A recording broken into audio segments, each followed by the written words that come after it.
최악의 LC 공부 방법입니다. 이 내용이 궁금하다고 해서 스크립트를 보는 순간 RC 공부 방법으로 전환이 되는 거잖아요. 더 이상 듣기 실력이 늘 수가 없잖아요. 반갑습니다. 제옥심입니다. 오늘은요, LC 공부 방법을 총정리를 할 건데요. 핵심적인 내용만 추릴 거예요. 공부 방법을 정리하기 전에 대전제를 하나만 깔겠습니다. 이런 문제집에서 한 세트를 풀어야 되잖아. 파트별로 쪼개서 푸는 거는 절대 안 됩니다. 그럼 상황이 허락한다면 핸드폰에 음원이 터지는 환경에서 문제를 푸는 게 좋습니다. 문제를 풀고 나서 매겼을 거 아니야. 두세 번 깔짝깔짝 듣고 나서 방금 무슨 내용이었지 하면서 스크립트를 보는 사람들이 있어요. 생각보다 많더라고요. 단언컨대 이야기를 할게요. 정말 잘못된 공부 방법입니다. 이 내용이 궁금하다고 해서 스크립트를 보는 순간 RC 공부 방법으로 전환이 되는 거잖아요. 더 이상 듣기 실력이 늘 수가 없잖아요. 이런 방법은 절대 하면 안 되고요. 각 파트별로 어떻게 리뷰할지를 지금부터 꼼꼼하게 말씀을 드릴 건데요. 역순으로 들어올게요. 중요도 순입니다.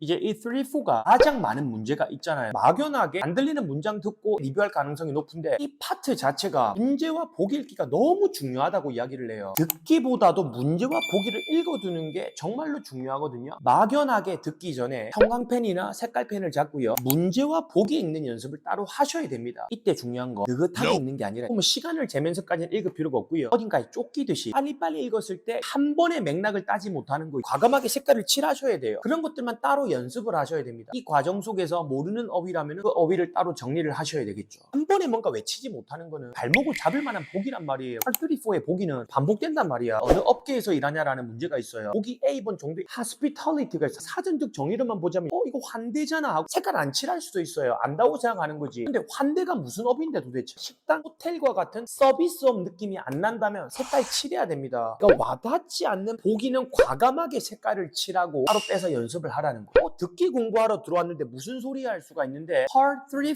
4 기준으로 듣기 전에 문제와 보기 읽기 연습을 꼭 해라. 이 연습을 다 하고 난 사람만 반복 듣기로 넘어가야 됩니다. 반복 듣기는 뭐냐면요. 한 지문이 7, 8문장 정도로 구성이 되어 있거든요. 유독 안 들리는 3, 4문장 정도를 픽을 해가지고요. 안 들리는 문장을 최소 20번 정도는 반복 듣기를 해야 됩니다. 안 들리는 문장 다 할 수는 없다라는 거예요. 대의를 위해서 어느 정도 들릴 때는 과감하게 지나가는 문장도 있어야 된다. 정말 유독 안 들리는 2, 3문장 정도 픽해서 계속해서 진도를 조금 나가주시는 게 좋습니다. 20번은요. 충분하게 반복 듣기를 하라는 숫자일 뿐이고요. 10번 정도만 들었는데 갑자기 들린다 그러면은 10번 정도에서 스탑을 해도 되겠죠. 이 과정이 정말 생각보다 너무 중요한데요. 반복 듣기를 하는 과정에서 안 들려서 답답하고 빨리 스크립트를 보고 싶고 이런 감정들을 다 이겨내고 계속 들어야 돼요. 답답함에 익숙해지셔야 돼요. 눈에 보이진 않는데 듣기 근육이 지금 성장을 한다고 이야기를 하거든요. 이런 과정 없이는 듣기 실력 자체가 늘 수가 없습니다. 선생님 안 들리는 거는 받아쓰기 할까요? 반복 듣기를 할 때마다 적는다면 팔만 아프잖아. 비효율적이잖아요. 집중하는 게 너무나 힘들다. 그럴 때는 안 들리는 키워드 위주로 간간히 적어보시는 것 정도는 괜찮습니다. 문장을 반복 듣기를 하잖아. 영어로 듣고 나서 무슨 말인지도 모르는 채 그냥 넘어가는 사람이 있어요. 하나하나 주어, 동사, 목적어, 구조를 파악하라는 게 아니라 큰 그림에서 이 말이 무슨 말인지 정도는 파악하는 연습도 계속 하셔야 됩니다. 문제와 보기 읽기 연습 반복 듣기도 했고 의미 파악 연습도 했어. 이제서야 스크립트 확인을 한번 할 수 있는 거야. 스크립트 확인.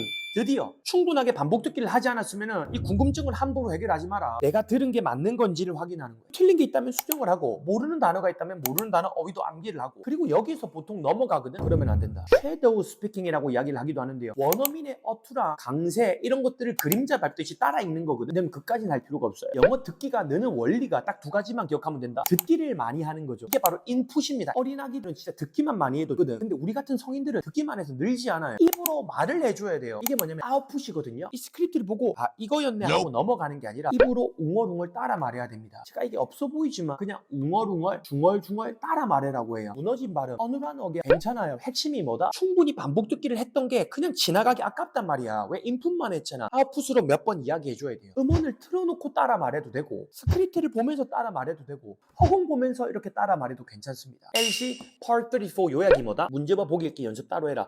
형광펜 같은 거 잡고 과감하게 색깔 칠해라. 한 지문에서 안 들리는 문장 3개 정도 픽을 해서 20번 정도 충분히 반복 듣기를 진짜 해라. 과해 보이잖아. 이거 해야 된다. 이 과정에서 의미 파악 연습하고 마지막으로 입으로 웅얼웅얼 따라 말하게 하잖아. 진짜 완벽한 리뷰다. 선생님 한 지문 리뷰하는데 너무 오래 걸려요. 정상이다. 드디어 제대로 공부를 하고 있다. 스스로에게 자문해보세요. 문제를 많이 풀고 리뷰를 빨리 하는 게 여러분의 목표인지 실력 향상을 도모하는 게 여러분들의 목표인지 한 지문 한 지문 꼼꼼하게 하는 게 맞다.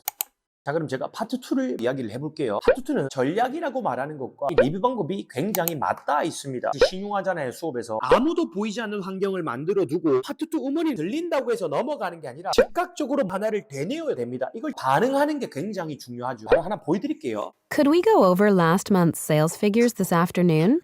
우리 검토할 수 있어요? 라고 해야 돼요. Last month sales figures가 들렸다고 해서 지난달의 판매 수치를 같이 검토할 수 있을까요? 이렇게 할 수 없다라는 거야. 메시지 하나를 되뇌어 둬야지 문제를 풀 힘이 생기잖아. 전략을 말하는 시간이 아니기 때문에 여기까지 할게요. 파트 2 리뷰를 진짜 제대로 하는 거는 뭐냐면 맞았던 틀렸던 간에 7번부터 31번까지 스트레이트로 문제를 튼 상태에서 되뇌임이 되는지를 봐야 돼요. 메시지 파악이 안 되잖아. 시험장이 틀릴 가능성이 있다라는 거예요. 그런 것들은 다시 한 번 더 메시지를 파악할 힘을 계속 기르는 연습을 해야 됩니다. 가장 기본적인 파트 2의 리뷰 방법이고요. 틀린 문제 기준으로 어떻게 리뷰를 하냐, 크게 두 가지입니다. 음원이 어려워서 틀리는 경우가 있잖아. 파트 34에서 말했다시피 20번 반복 듣기, 계속해서 따라 말하기, 웅얼웅얼 하시면은 충분히 대비가 됩니다. 문제와 보기 포함해서 안 들리는 거는 다 훈련해 주시는 게 좋습니다. 근데 결국 파트 2가 어려워지는 이유가 뭡니까? 뉘앙스를 정말 말도 안 되게 꼬아두잖아요. 그때는 파트 2도 오답 노트를 해야 된다라고 이야기를 합니다. 정말 제가 극효율주의자잖아요. 모든 파트 통틀어서 유일하게 오답을 하라는 게 파트 2에서 뉘앙스가 어려운 거는 따로 모아둬서 썩은 뉘앙스에 익숙해져야 됩니다. 고득점자들은 꼭 해야 된다. 리뷰를 하는 과정에서 혹은 문제 푸는 과정에서 하셔도 돼요. 결국에 정답을 고른다기보다는 소거를 하는 힘을 길러야 되잖아. 소거할 때부터 파트 2에 잘 나오는 오답 유형을 느끼면서 공부를 하셔야 돼요. 동일어휘가 반복될 때 정답 잘 안 되잖아. 그럴 때 어떤 식으로 그냥 A가 아니네가 아니라 스스로 마음속으로 되뇌이는 거죠. 동일어휘. 의문사에 yes랑 no 안 되잖아. yes니까 안 돼. 이런 거를 마음속으로 자꾸 되뇌이면서 훈련하잖아. 정말 타이트하게 공부하기 때문에 약점 보완이 정말 잘 될 거예요. 만점자의 LC 리뷰 방법이었고요.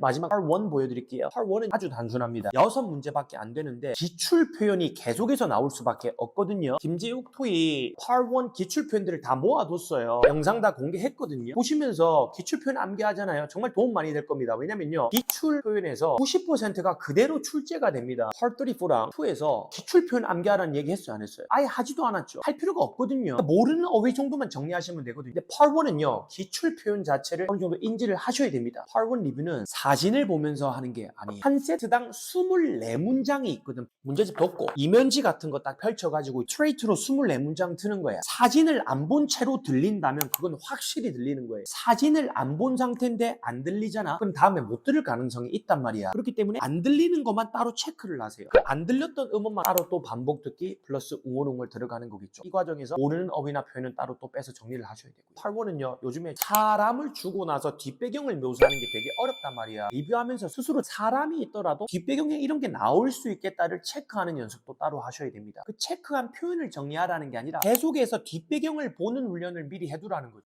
제 강의의 어떤 노하우를 체계적으로 말씀드리려고 노력을 했어요. LC 공부 방법은 정말 이게 맞거든요. 이거 외에는 거의 더 없습니다. 엉덩이 무겁게 듣기 양을 늘리셔야 됩니다. 하루에 30분 깔짝하고 나서 듣기 실력이 늘지 않네? 이런 말 하지 마시고요. 최소 1시간, 2시간 정도 기본값 세팅을 한 상태에서 해보세요. 효율성도 올라가는데 양까지 붙었다? 듣기 실력이 아마 확 늘 겁니다.